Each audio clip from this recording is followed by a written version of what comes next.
India's capital, New Delhi, witnessed some extraordinary scenes this past week. Some 800 journalists, much of the New Delhi press corps, marched to the Supreme Court to present a petition demanding protection, as well as an investigation into attacks against the news media. All of this began February 13th when a student leader at JNU, Jawaharlal Nehru University, was arrested on charges of sedition over his involvement with a demonstration marking the 3rd anniversary of the execution of Afzal Guru, a Muslim Kashmiri convicted of an attack on the Indian parliament that left 14 people dead. That arrest put JNU, one of India's most prestigious public universities, at the center of a free speech debate that's been simmering ever since Prime Minister Narendra Modi and the BJP came into power back in 2014. And when journalists tried to cover the trial of that student leader, they were attacked by gangs inside the court building. The police, according to reporters there, failed to intervene. That's what prompted the march to the Supreme Court. More and more Indian journalists and writers are talking about a climate of oppression. News outlets in the world's largest democracy are clearly struggling to find a way to cover politically sensitive stories that touch on the nationalism movement and those who oppose it. The Listening Post's Meenakshi Ravi now on the events in New Delhi and the implications for national dialogue and freedom of speech in India.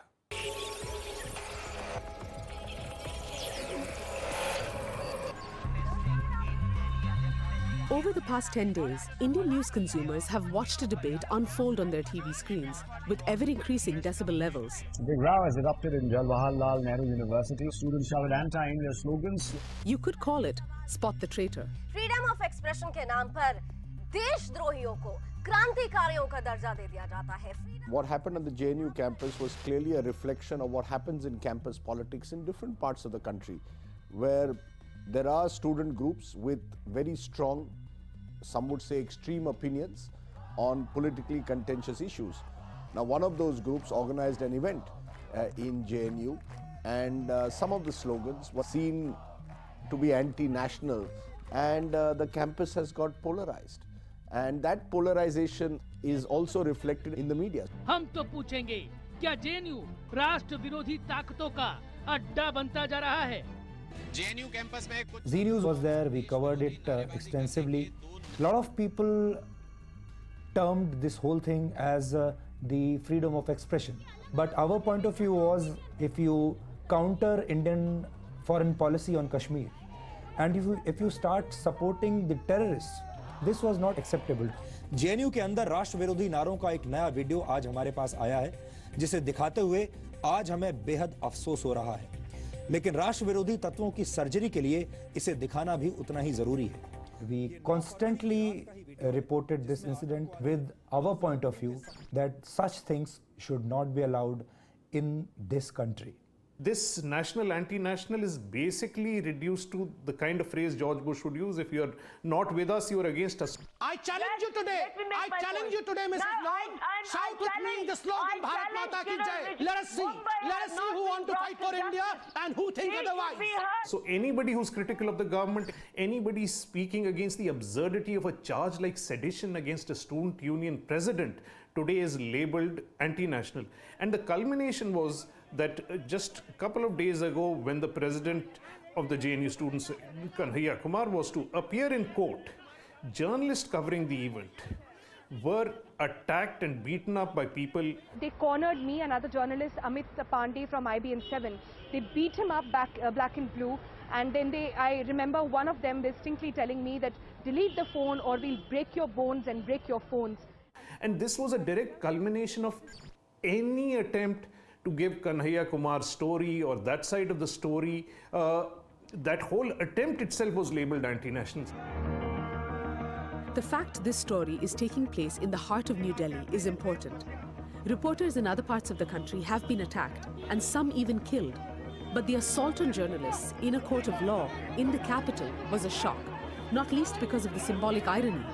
And they took to the streets, nearly 800 of them, marching from the press club to the Supreme Court to demand an investigation into the violence. The march, in a sense, was a unique display of solidarity after a long time, and I'm glad it happened. People came there because people felt strongly. These attacks have taken place because there are politically organized groups who believe that the messenger must be shot if you don't like the message.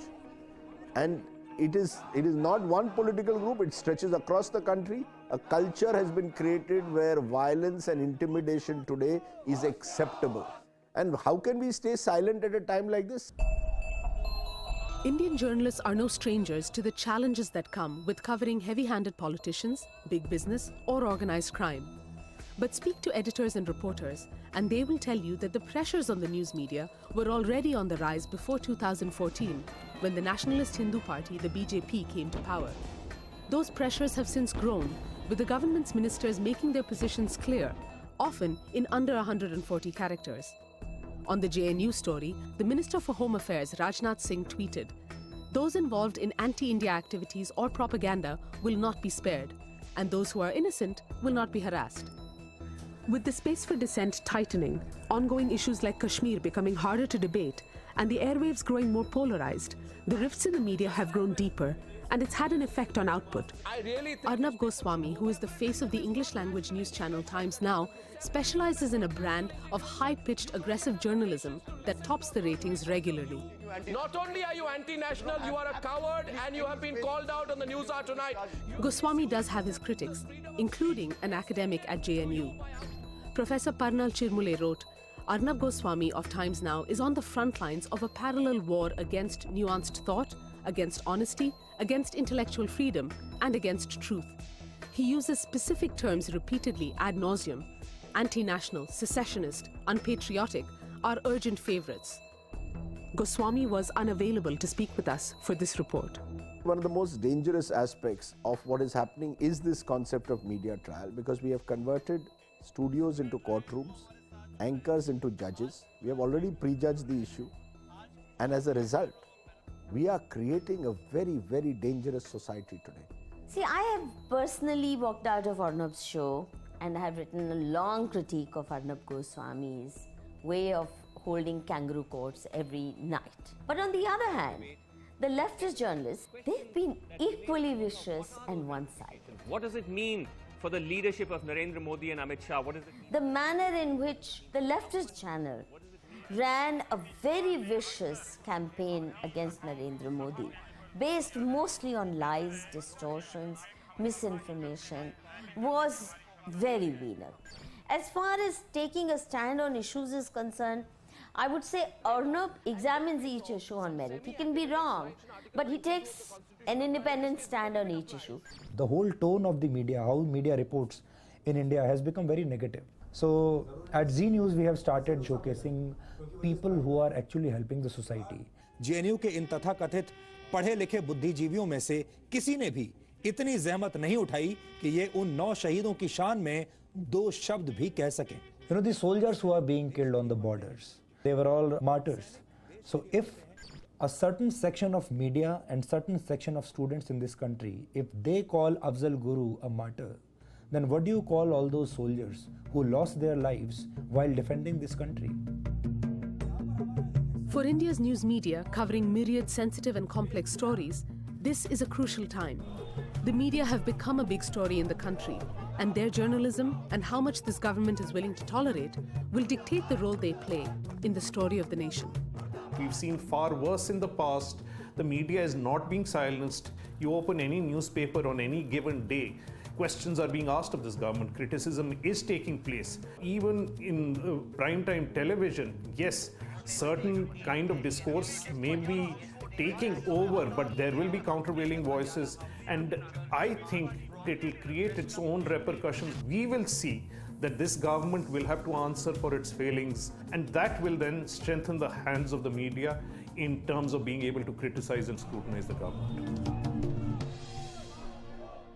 On the download now, our viewers weigh in on India, the media there, and the debate over nationalism.